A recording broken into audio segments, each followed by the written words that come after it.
Imagine you did nothing wrong. You were kind, you were open, you gave someone your time, your energy, maybe even your love. And somehow, inexplicably, that became the very reason they destroyed you. That is not a coincidence. That is a selection. You were not chosen by accident. You were chosen on purpose, studied, assessed, hand-picked from the crowd, not because you were weak, but because of something far more dangerous than weakness. Something inside you that shines too bright, trusts too easily, feels too deeply. And here is the part no one tells you, the part that will change how you see people forever. The narcissist did not find you, they hunted you. And the qualities that made you worth hunting are the same ones the world told you to be proud of. By the end of this, you will understand not just what they did to you, but why you were always the target. And the fifth layer of this truth is the one that cuts the deepest. Stay with it. Friedrich Nietzsche once wrote that man does not seek knowledge, he seeks power.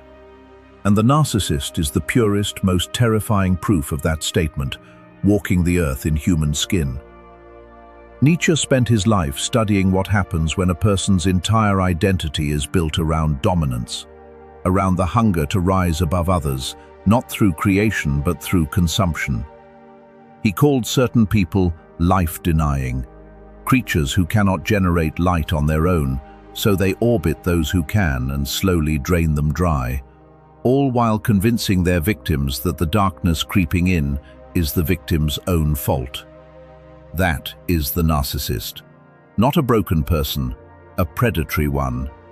And what Nietzsche understood, what most people refuse to understand even after the damage is done, is that this kind of person does not randomly stumble into your life.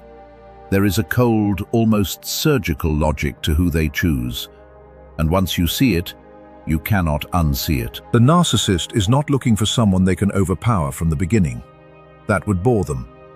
They are looking for someone worth the effort, someone whose collapse will mean something. They look for the empaths, the healers, the ones who see the best in people even when the evidence screams otherwise. They look for the person in the room who is still listening when everyone else has moved on. The one who says, "I understand," and actually means it. They look for competence, quiet, understated, genuine. The person who does not need to announce their worth because their worth is obvious. That is threatening to a narcissist, not repelling, threatening. And what threatens them, they must own. What they cannot own, they must destroy. They look for loyalty, deep, rare, old-fashioned loyalty. Because the loyal person will stay when things get difficult, will explain away the cruelty, will carry the weight of the relationship alone and convince themselves it is love. They look for your light. Whatever form it takes, your creativity, your warmth, your ambition, your peace. They look for it because they do not have it, and they want it. Not to share in it, to extinguish it. Because a candle that burns beside them makes their own darkness visible. Here is where Nietzsche's philosophy becomes a weapon of understanding rather than a wound. He spoke about the will to power, the fundamental human drive not necessarily to dominate others, but to become more, to grow, to master oneself and one's world.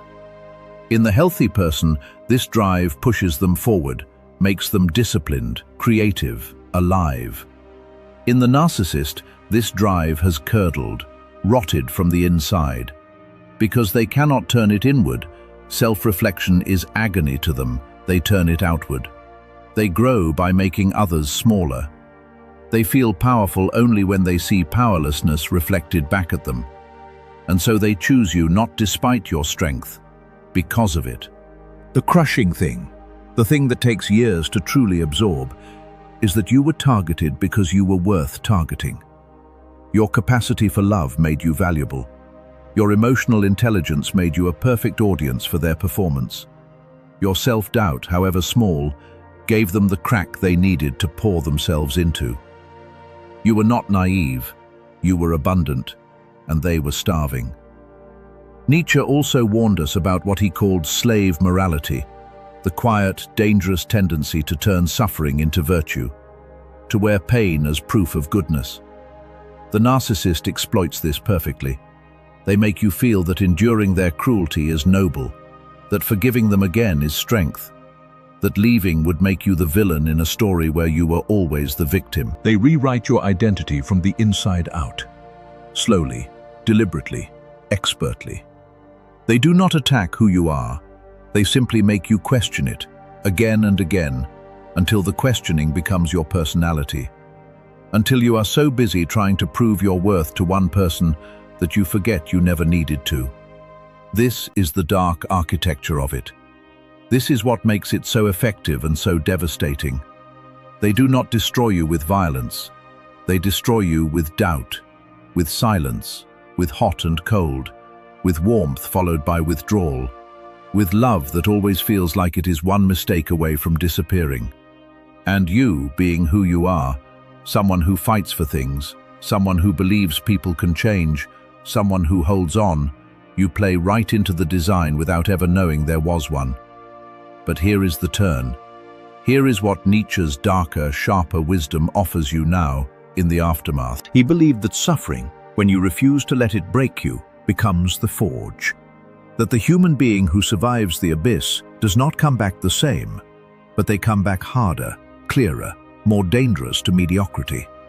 He wrote that what does not kill us makes us stronger, not as a comfort, as a demand. The narcissist chose you because you had something rare. The terrible irony is that what they tried to take from you is the very thing their cruelty could not ultimately destroy, because it was never external to begin with. Your empathy is not a flaw. It is an evolved form of intelligence that most people will spend their whole lives trying to develop. Your loyalty is not weakness. It is the rarest kind of power, misplaced on the wrong person. The mistake was not that you trusted. The mistake was trusting someone who had never earned it and had no intention of deserving it. And now here is the final truth, the one that no one says out loud. The narcissist did not just choose you because you were bright or empathetic or loyal. They chose you because somewhere, in the architecture of your past, there was already a door left open. A wound that had not fully healed. A version of yourself that confused intensity with love, drama with passion, emotional chaos with connection. This is not blame. This is power. Because what was conditioned can be unconditioned. What was opened can be closed. Not by becoming cold. Coldness is not the answer. Nietzsche did not advocate for the destruction of feeling.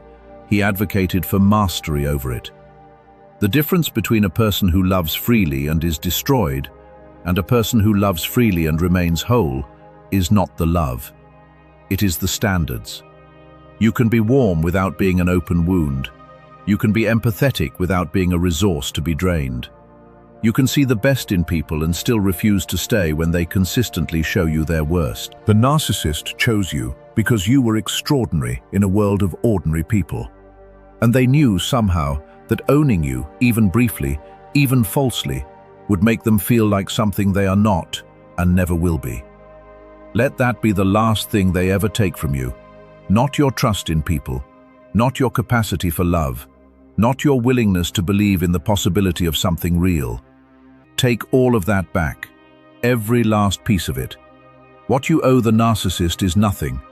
What you owe yourself is everything. And the most dangerous thing you can do, the thing that would terrify them most, is heal completely. Become more of who you were. Love deeper with stronger walls. Live louder with sharper eyes. Nietzsche said the higher man does not seek to be understood. He seeks to understand. You understand now. That is everything.